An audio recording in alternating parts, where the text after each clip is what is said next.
En cualquier ciudad del mundo encontramos iglesias, muchas veces diferentes en sus creencias y en sus prácticas.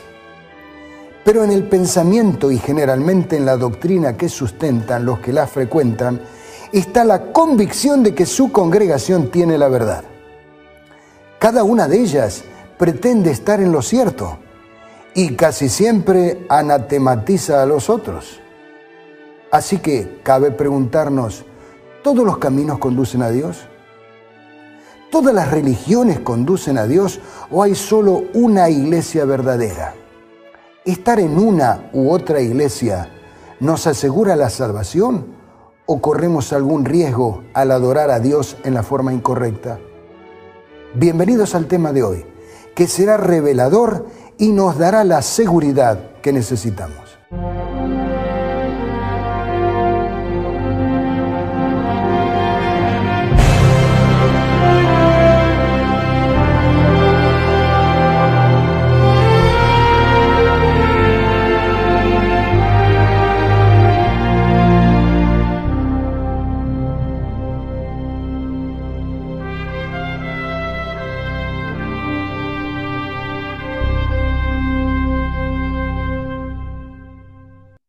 Vamos a definir algunos términos. Como estamos hablando de la iglesia, nos preguntamos, ¿qué significa iglesia? Proviene del griego eclesía, y a la vez esta palabra se forma de ek, fuera, y kaleo, llamar. Esto indica que la iglesia es el conjunto de personas llamadas a salir. ¿Salir de dónde? Evidentemente del mundo. Ante un desastre inminente, la policía o los bomberos urgen a las personas a abandonar el lugar de peligro. De igual manera, la iglesia está integrada por la gente que oye el llamado a salir del mundo en rebelión antes de que sea destruido. Recuerden que Noé también fue urgido a preparar el arca para salvar a su familia, y Lot y los suyos fueron sacados de Sodoma antes de que el fuego la destruyera. Pasemos a hablar ahora de otro término. Me refiero a religión. Esta palabra procede del latín religare, es decir, volver a ligar. ¿Religar a quiénes? Pues al hombre con Dios. Fue el hombre el que se alejó de su Creador. La práctica de la religión lo trae de vuelta a Él. Pero cuando se habla de religiones, es inevitable que surja otra pregunta. ¿Por qué hay tantas religiones? Vale la pena que hablemos de este asunto reafirmando, sin embargo, que religar no fue invento del hombre, sino de Dios. La falsificación que nos confunde, esa fue la obra de su enemigo. Podemos clasificar las religiones en dos grandes grupos. El politeísmo, donde se adoran muchos dioses, y el monoteísmo, donde se adora a un solo Dios. Es muy fácil explicar por qué se adoran muchos dioses en el politeísmo. Puesto que el hombre es obra de Dios, podríamos decir que en sus genes está introducida la necesidad de la adoración. Los humanos que se apartaron del conocimiento del Dios verdadero, en su búsqueda del contacto con lo sobrenatural, adoran lo superior, lo que está por encima de ellos, o lo que de alguna manera les beneficia, como la tierra, el sol, los astros o estrellas. Todas estas manifestaciones naturales parecen lógicos elementos de adoración. Pero una vez descaminados, el siguiente paso es caer más abajo y entonces pasar a adorar las cosas inferiores. Se dice que en Egipto, como en otras naciones, llegaron a adorar desde el escarabajo a la cebolla. De esta degradación escribió San Pablo así: Porque habiendo conocido a Dios, no lo glorificaron como a Dios, ni le dieron gracias. Antes se ofuscaron en vanos razonamientos, y su necio corazón se entenebreció. Jactándose de ser sabios, se volvieron necios, y cambiaron la gloria del Dios inmortal por imágenes del hombre mortal, y hasta de aves, cuadrúpedos y reptiles. Cambiaron la verdad de Dios en mentira, y adoraron y sirvieron a las criaturas antes que al Creador, que es bendito por los siglos. Y como no quisieron reconocer a Dios, Él los entregó a una mente depravada, para hacer lo que no conviene.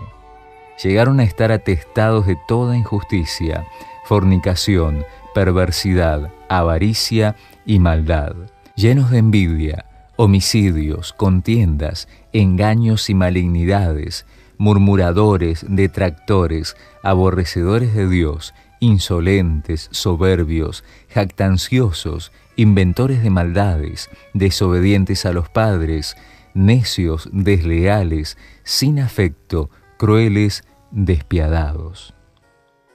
La lista de dioses que se adoran en el politeísmo es tan variada y caprichosa que no vale la pena dedicarle más tiempo. Pasemos a hablar de las religiones monoteístas. Las tres principales son el judaísmo, el cristianismo y el islamismo. El origen de la religión hebrea está registrado en la Biblia. Hace 4000 años, Dios llamó a Abraham, que vivía en Ur, una ciudad de los caldeos en la Mesopotamia asiática. Lo invitó a abandonar su tierra y sus parientes para trasladarse a una tierra donde, a partir de su descendencia, Dios establecería una nación que sería una bendición para todo el mundo. A esta nación, a su tiempo, vino el Mesías. Recordemos la cadena secuencial como esto ocurrió.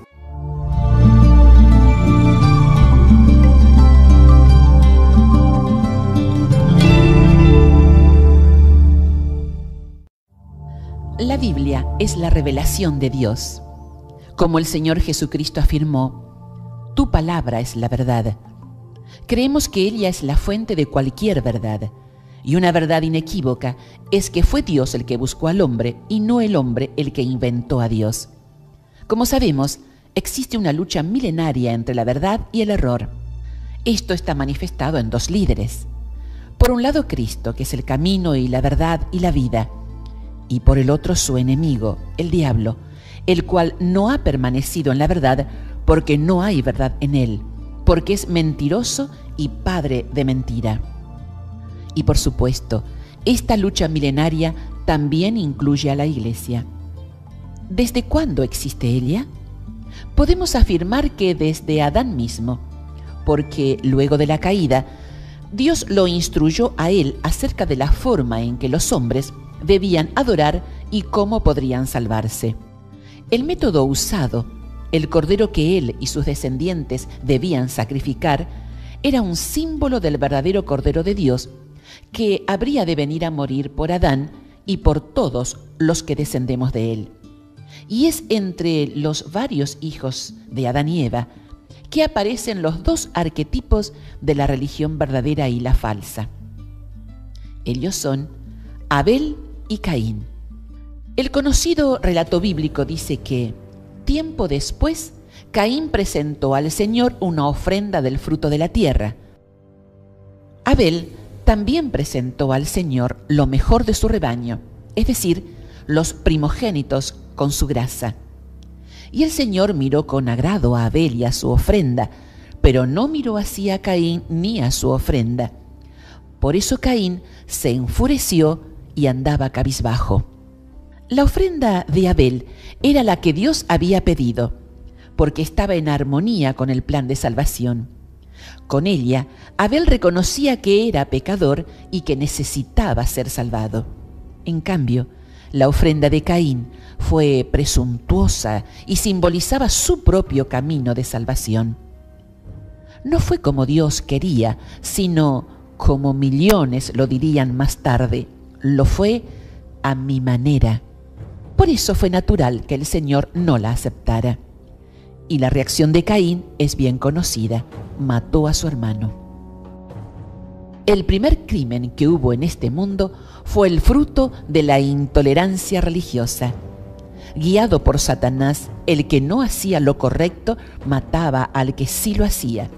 Y el mismo procedimiento siguió a través de los siglos y milenios que siguieron hasta hoy. Abel es el prototipo de la religión verdadera, porque la misma no está formada a la medida del hombre, sino decidida a hacer la voluntad de Dios. Por otra parte, Caín es el prototipo de todas las religiones falsas. Estas tienen como base la premisa de hacer las cosas a su manera. No elevan al hombre a Dios, sino que hacen un Dios a su medida. Generalmente sus dioses participan de las mismas pasiones que las humanas. En un árbol genealógico de estos dos antepasados, Set y toda la familia de los 10 primeros patriarcas se encolumnan de parte de la verdad. Son llamados los hijos de Dios. Debajo de Caín están sus perversos descendientes que de siglo en siglo fueron corrompiendo la tierra. Estos fueron llamados los hijos de los hombres. Cuando los seres humanos comenzaron a multiplicarse sobre la tierra y tuvieron hijas, los hijos de Dios vieron que las hijas de los seres humanos eran hermosas. Entonces tomaron como mujeres a todas las que desearon. Al unirse a los hijos de Dios con las hijas de los seres humanos y tener hijos con ellas, la marea del mal aumentó y se entregaron a una idolatría abominable. Los ricos y variados dones que el Creador dio a los antediluvianos fueron usados para glorificarse a sí mismos, y los trocaron en maldición poniendo sus afectos en ellos más bien que en aquel que se los había dado. Se tornaron violentos y feroces, y tan corrompidos que Dios no pudo soportarlos durante más tiempo. Así que, al ver el Señor que la maldad del ser humano en la tierra era muy grande, y que todos sus pensamientos tendían siempre hacia el mal, se arrepintió de haber hecho al ser humano en la tierra y le dolió en el corazón. El diluvio universal fue el medio para purificar la tierra corrompida. Durante los 120 años que invirtió en la construcción del arca, Noé, representante de la religión verdadera, no se cansó de advertir acerca de la catástrofe que estaba por venir. No solo eran amonestaciones, en los últimos días vehementemente él invitó a los rebeldes a cambiar de actitud y entrar en el arca. Pero no creyeron a sus palabras, y el torrente de aguas, combinado con huracanes y movimientos sísmicos, los primeros tsunamis de la historia, acabaron con toda esa iglesia rebelde. Luego del diluvio, a partir de Sem, uno de los hijos de Noé, continuamos con la cadena genealógica de los que siguieron fieles a Dios. Mientras tanto, una extraña unidad de propósito reunió a los infieles en su rebelión. La Torre de Babel fue un intento de alcanzar el cielo no a la manera de Dios, sino a la de los hombres. Sabemos que su nombre significa confusión, pero hay una etimología alternativa que señala que Babel procede de Bab-Ilu, es decir, puerta de los dioses. Si el arca fue símbolo de salvación y de la religión verdadera, Babel es entonces el arquetipo postdiluviano de la religión falsa. El último descendiente de la línea de 10 patriarcas fue Abraham. Su nombre significa padre de multitudes, nombre que merecía con justicia por lo que hizo. Esta es otra historia conocida. El Señor le dijo a Abraham: deja tu tierra, tus parientes y la casa de tu padre, y vete a la tierra que te mostraré. Haré de ti una nación grande y te bendeciré. Haré famoso tu nombre y serás una bendición. Bendeciré a los que te bendigan y maldeciré a los que te maldigan. Por medio de ti serán bendecidas todas las familias de la tierra. Este patriarca continúa la línea de los hijos de Dios, primero con su hijo Isaac y luego a través de los 12 patriarcas del pueblo de Israel. Luego del éxodo liderado por Moisés y ya establecidos en la tierra prometida o en el exilio, la nación hebrea fue la depositaria de la verdad por 15 siglos más. Paralelamente, millones de personas vivían en el paganismo tanto en los pequeños reinos como en los grandes imperios de Babilonia, Media y Persia, Grecia y Roma. Y entonces llegó Jesús. Vino a su pueblo. Pero ellos, que esperaban un Mesías diferente, no lo reconocieron. San Juan escribió que a lo suyo vino y los suyos no le recibieron. Por eso Jesús lloró sobre Jerusalén. Por eso, al abandonar el gran templo, el martes de la semana de la Pasión, les dijo: vuestra casa os queda desierta, porque Israel ya no sería más el pueblo elegido. Cuando Pedro confesó: tú eres el Cristo, el Hijo del Dios viviente, Jesús le dijo: sobre esta roca edificaré mi iglesia, y las puertas de la muerte no prevalecerán contra ella. Así comenzó el gran movimiento mundial que debía llevar su nombre hasta los confines de la tierra. La iglesia cristiana se abrió paso triunfando sobre el paganismo. No fue un camino fácil. Miles regaron con su sangre la semilla que dio un fruto abundante. Otros millares encontraron refugio en las catacumbas, debajo de los cerros, en las afueras de la ciudad de Roma. Estas eran largas galerías subterráneas, cuya oscura e intrincada red se extendía leguas más allá de los muros de la ciudad. Como los siervos de Dios en los tiempos antiguos, estos mártires recordaban que su maestro había dicho que cuando fuesen perseguidos por causa de Cristo, debían regocijarse mucho, pues grande sería su galardón en los cielos, porque así fueron perseguidos los profetas antes que ellos.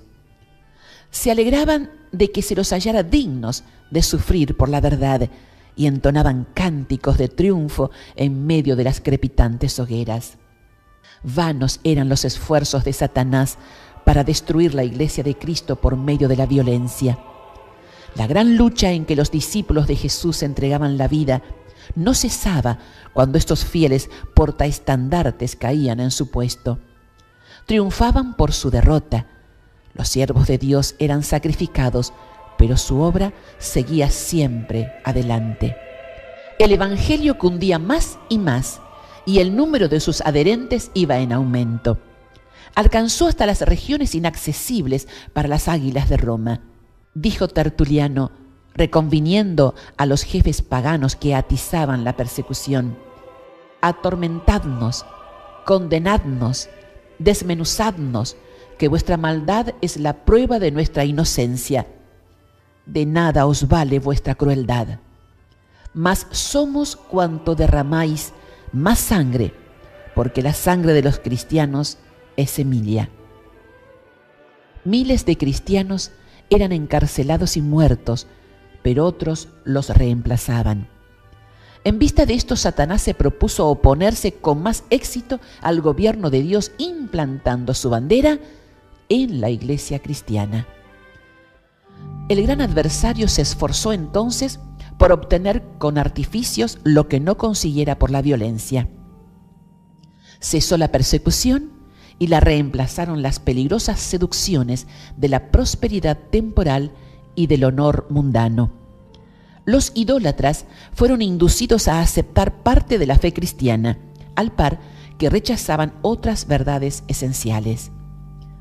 La iglesia se vio entonces en gravísimo peligro, y en comparación con él, la cárcel, las torturas, el fuego y la espada eran bendiciones.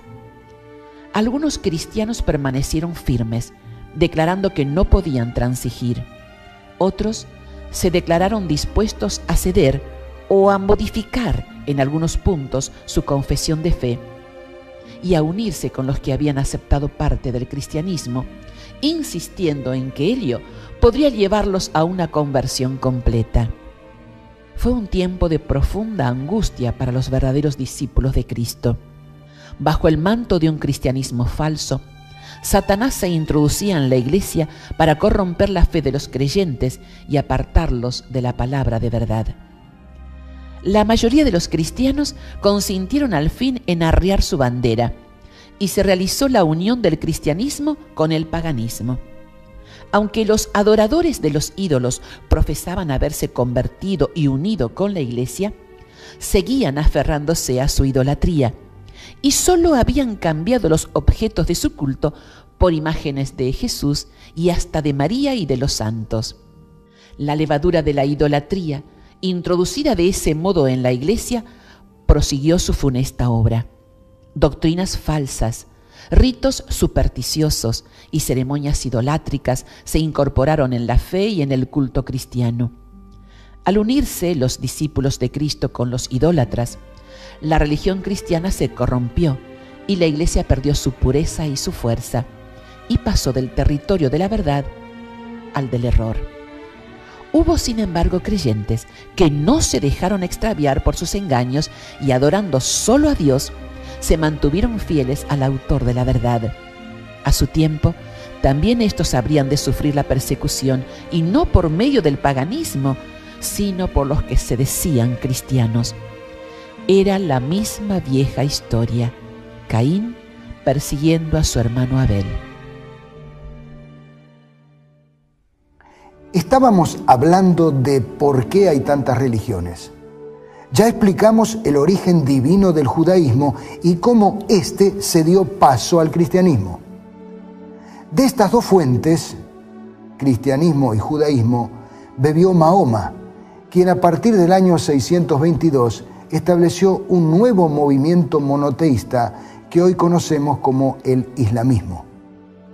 Sin embargo, y especialmente en nuestros países latinos, cuando alguien hace la pregunta en cuanto a las religiones, por lo general no está pensando en el politeísmo, los judíos o el islam, sino en el cuadro vergonzoso que ofrece la división del cristianismo.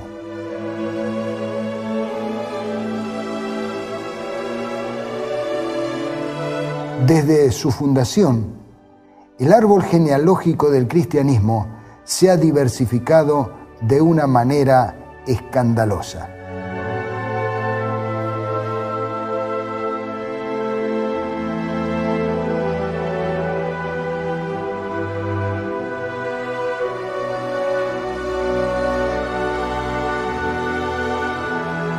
En medio de toda esta confusión, ¿hay hoy una iglesia verdadera? Sí la hay. ¿Cuál de todas estas ramas es hoy la iglesia que se ajusta a la verdad? Si Jesús viniera hoy a visitar una iglesia cristiana, ¿a cuál entraría? La verdad no puede estar en todos al mismo tiempo, si esas verdades son diferentes. ¿De qué color es esta cartulina? ¿Es azul? ¿Es roja? ¿Es amarilla?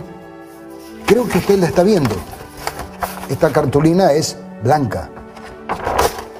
La verdad es que es blanca y solamente podrá dejar de ser blanca si yo le cambio el color, si yo trato de modificarla. Pero la hoja blanca puede simbolizar a los que son los depositarios de la verdad. ¿Sabía usted que una de las más tiernas figuras, es decir, la del amor del novio o del esposo por la mujer elegida, es el símbolo usado tanto en el Antiguo Testamento como en el Nuevo para referirse a la iglesia?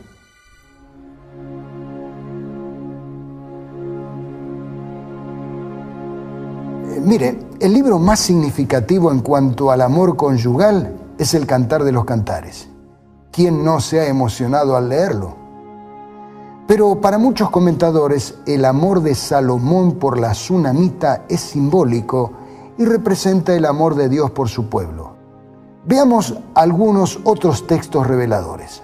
Porque tu marido es tu hacedor, Jehová de los ejércitos es su nombre, y tu Redentor, el Santo de Israel, Dios de toda la tierra será llamado.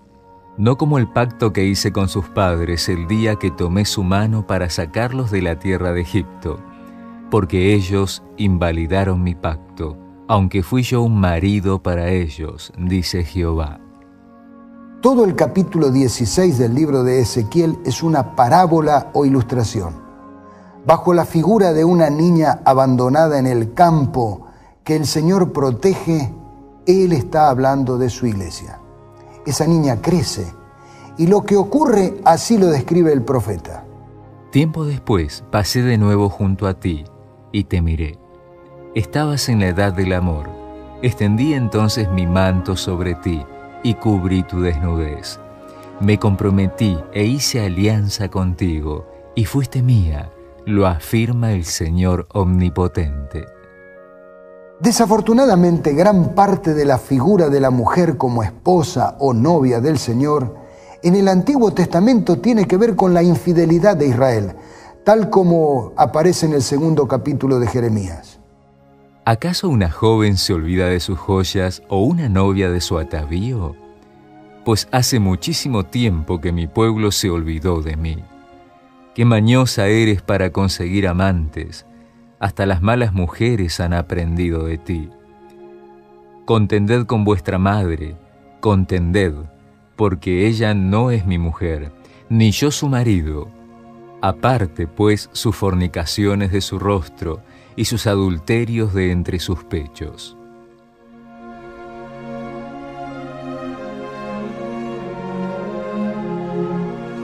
En el Nuevo Testamento también hay varios textos que hablan de la íntima relación de la iglesia con su amado. Por ejemplo, en 2 Corintios 11:2, Pablo escribe del celo con que los ha unido a Cristo como una desposada. Pero otro de los escritos de Pablo es mucho más concluyente. Está en el libro a los Efesios. Maridos, amad a vuestras mujeres, así como Cristo amó a la iglesia y se entregó a sí mismo por ella, para santificarla, limpiándola en el lavamiento del agua por la palabra, para presentársela gloriosa para sí, una iglesia que no tuviese mancha ni arruga, ni cosa semejante, sino que fuese santa y sin mancha. Aquí encontramos tres cosas bien claras. Primera, Cristo se entregó no por la humanidad, sino por su iglesia. Segundo, su iglesia es una sola, es decir, no tiene muchas esposas. Y tercero, esta debe ser sin mancha.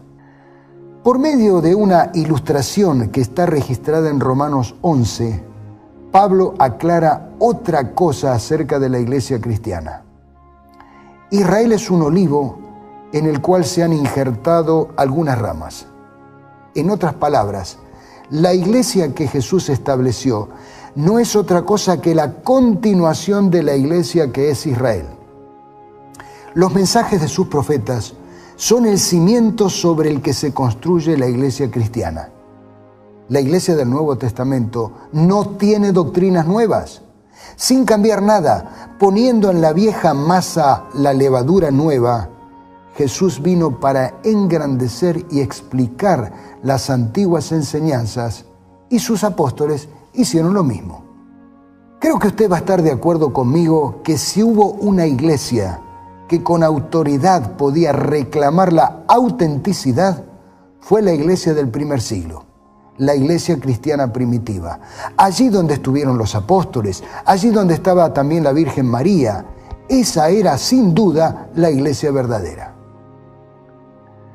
Pero hace un ratito estábamos hablando del amor del Señor por su novia, la iglesia. Ahora déjeme hablarle del casamiento de Jesús. Vamos a presentar otra ilustración, muy lejos de las disparatadas teorías sobre el casamiento de Jesús con María Magdalena. El Apocalipsis presenta la verdadera boda del Salvador con estas palabras. Y oí como la voz de una gran multitud, como el estruendo de muchas aguas y como la voz de grandes truenos, que decía: Aleluya, porque el Señor nuestro Dios Todopoderoso reina. Gocémonos y alegrémonos y démosle gloria, porque han llegado las bodas del Cordero y su esposa se ha preparado. Y a ella se le ha concedido que vista de lino fino, limpio y resplandeciente, porque el lino fino es las acciones justas de los santos. Y el ángel me dijo: escribe, bienaventurados los que son llamados a la cena de las bodas del Cordero. Figuradamente, Jesucristo es el amado que viene por su novia, la iglesia. La boda será magnífica y la luna de miel será eterna. La novia que lo espere hoy debe ser la misma que Él dejó cuando fue a prepararle su lugar en el cielo. debe ser la misma que lo esperó en los siglos sucesivos, con su traje blanco inmaculado, vestida de justicia, porque su doctrina no ha cambiado. Aunque los siglos pasaron, sus creencias y su conducta permanecieron inalteradas. Subrayemos esto: la familia de Dios hoy está constituida por aquellas personas que, al igual que los fieles que la antecedieron, han vivido en armonía con las enseñanzas y prácticas de la Iglesia cristiana del primer siglo.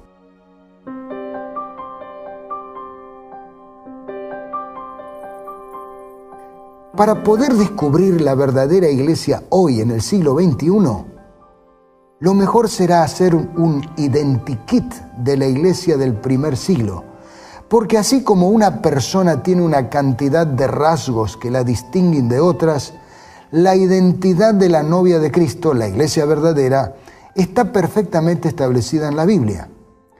Estas son las principales características distintivas de la Iglesia cristiana primitiva. Basándonos en la Biblia, anotemos estas características. Esta Iglesia creía, en primer lugar, en la Trinidad de Dios, el Padre, el Señor Jesucristo y el Espíritu Santo. Entre los varios textos, citamos el de la fórmula bautismal que ordenó Jesús. Vayan y hagan discípulos de todas las naciones, bautizándolos en el nombre del Padre, y del Hijo, y del Espíritu Santo. En segundo lugar, la Iglesia cristiana verdadera cree que la Biblia es la palabra de Dios y es la verdad revelada. En su fidelidad, un grupo de cristianos sobresale. Eran los de Berea que escudriñaban cada día las Escrituras para ver si estas cosas eran así. Tercera característica: creen que Dios hizo la creación perfecta, pero el pecado la arruinó. La tierra languidece y se marchita, el mundo se marchita y desfallece. Desfallecen los notables de la tierra yace profanada, pisoteada por sus habitantes, porque han desobedecido las leyes, han violado los estatutos, han quebrantado el pacto eterno. Por eso, una maldición consume a la tierra, y los culpables son sus habitantes. La cuarta característica, armando este identikit, es que Cristo es nuestro único y suficiente Salvador, tal como está registrado en el libro de los Hechos.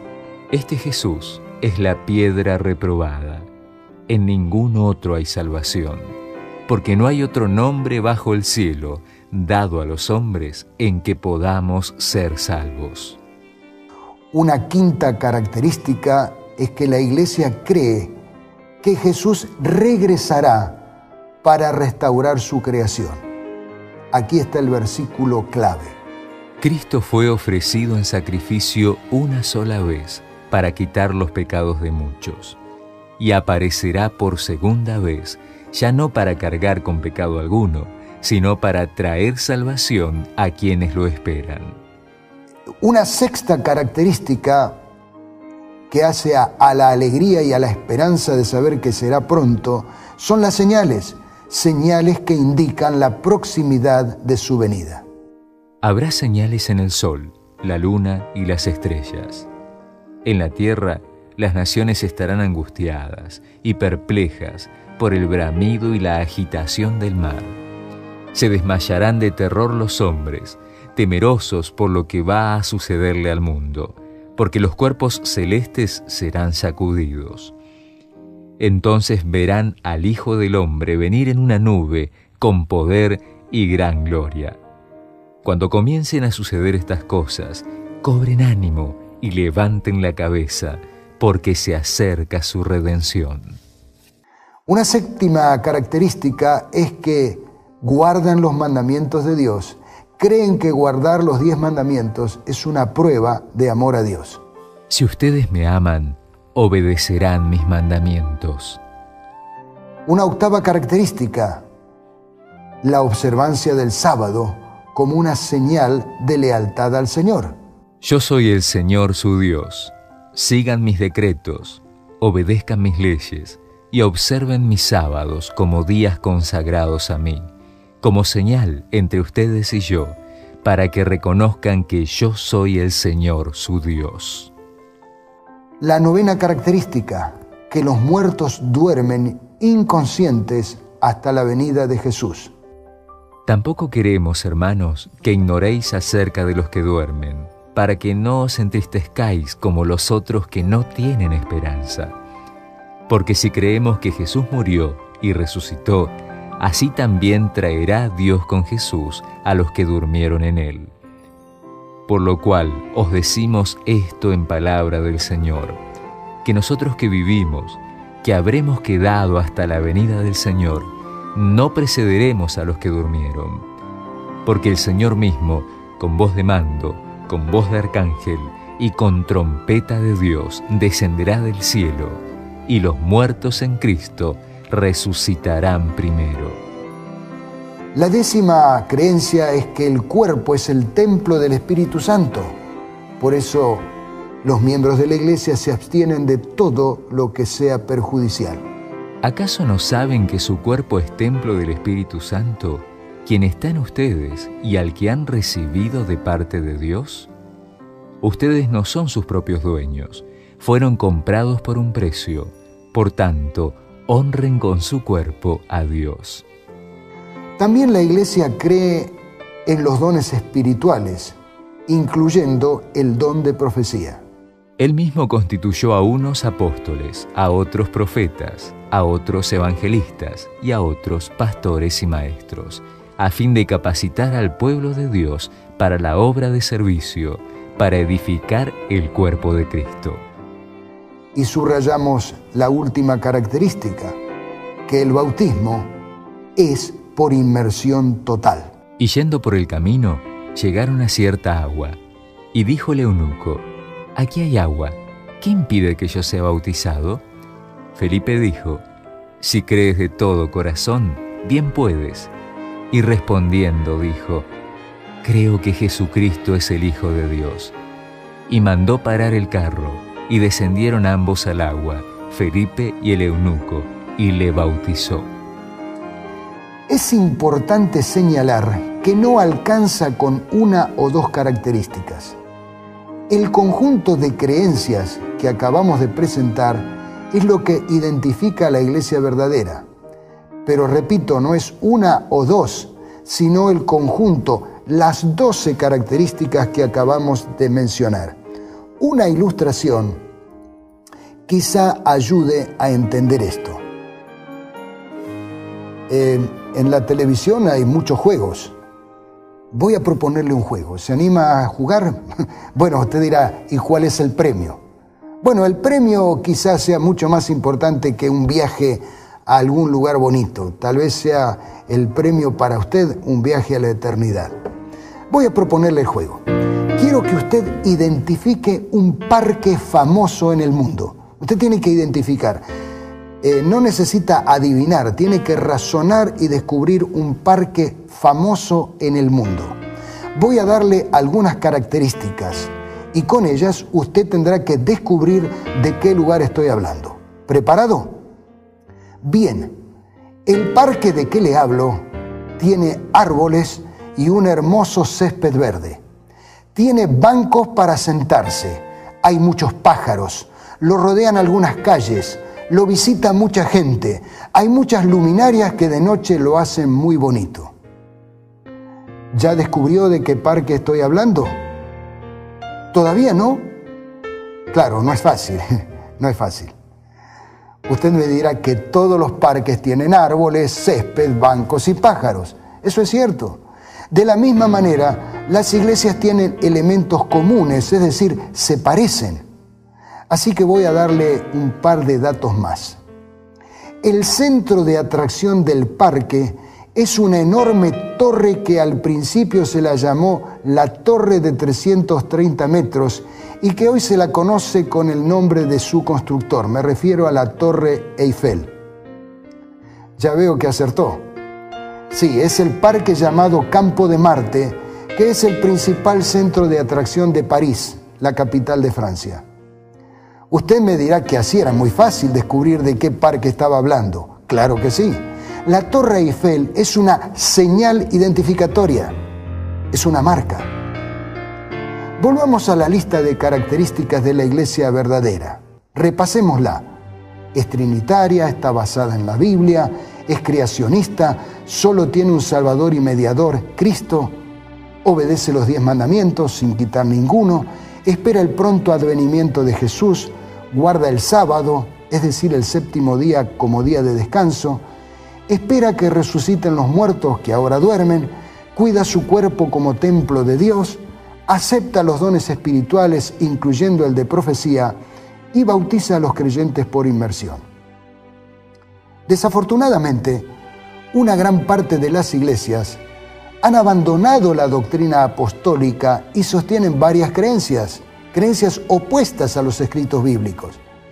Pero si usted intenta identificar a la iglesia verdadera, hoy lo podrá hacer fácilmente. Repase la lista. Seguramente descubre que hay elementos comunes. Muchas aceptan la Trinidad, a Cristo como el único Salvador, la Biblia, etc. Pero hay una especie de Torre Eiffel simbólica que, así como esta identifica a un parque muy famoso, puede ayudar a señalar la iglesia verdadera hoy. Note que estoy usando la palabra señal. ¿Dónde aparece esa palabra señal?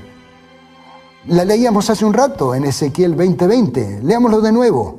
Observen mis sábados como días consagrados a mí, como señal entre ustedes y yo, para que reconozcan que yo soy el Señor su Dios.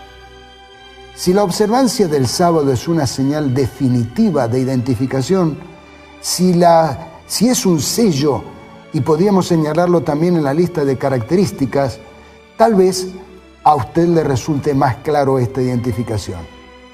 Esto es lo que hace a la lista fácil de usar cuando usted sale a buscar la iglesia verdadera. Hay que buscar a un pueblo cristiano que guarde el sábado. Repito, un pueblo cristiano que guarde el sábado. Y note que al marcarlo aquí, muy cerca aparece otra característica. Incluye la esperanza en la segunda venida. Permítame decirle que en medio de la confusión religiosa actual, felizmente existe un grupo, los adventistas del séptimo día, quienes se esfuerzan por vivir en armonía con el inmutable mandato divino. Con sus raíces firmemente ligadas a la iglesia cristiana primitiva, los adventistas son una iglesia que se encuentra establecida en todo el planeta. Además de 100.000 lugares de reunión y adoración, sostienen una red mundial de sanatorios, escuelas primarias, secundarias y universidades. Esa red mundial incluye un vasto programa de comunicación. Lo hacen a través de editoriales que publican millones de páginas anualmente y por medio de programas de radio, televisión e internet. Su obra de asistencia social a través de ADRA, sus programas de salud integral que ayudan a la gente a alimentarse mejor y a vencer el tabaco, el alcohol y el estrés, son solo una muestra de las actividades que realiza. Con justicia, los miembros de esta iglesia reclaman y pueden ser reconocidos como los verdaderos santos que guardan los mandamientos de Dios y la fe de Jesús.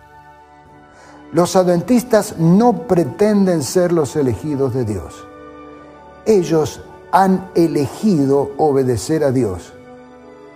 Seguramente, si usted camina el tiempo que resta hasta la venida de Jesús asociado a ellos, cuando Jesús regrese a buscar a los fieles de hoy y a los fieles de toda la antigüedad, usted estará mejor preparado. Los adventistas le extienden a usted la misma invitación que una vez pronunciara el líder de Israel. Entonces dijo Moisés a Hobab, hijo de Raguel Madianita, su suegro: nosotros partimos para el lugar del cual Jehová ha dicho, yo os lo daré.